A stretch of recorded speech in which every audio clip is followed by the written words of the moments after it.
To examine how we react to this overload of choice, Professor Iyengar had her subjects make choices about something seemingly uncomplicated: buying jam.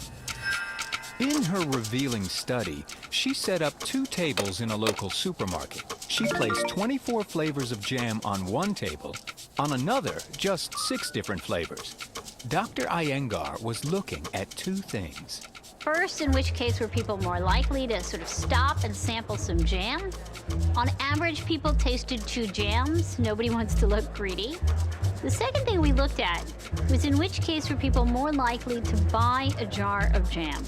When there were 24 on display, more people stopped, 60%, than when there were 6, 40%. But when it came to actually buying a jar of jam, only 3% bought from the table with 24 varieties.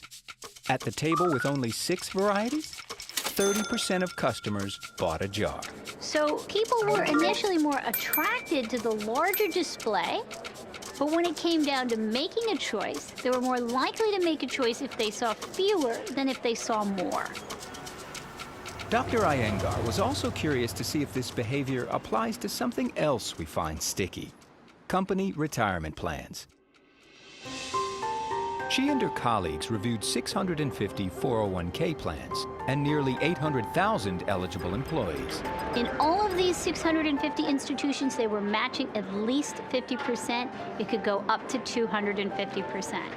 If they chose not to participate, they were literally throwing away money in the garbage can.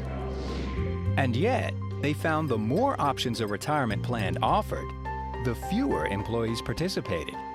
When you have too much choice, which is often accompanied by too much information, people suffer. You know, they procrastinate, so they're less likely to make a choice. They make more errors in what they choose. It's really more about what is easy for me to understand.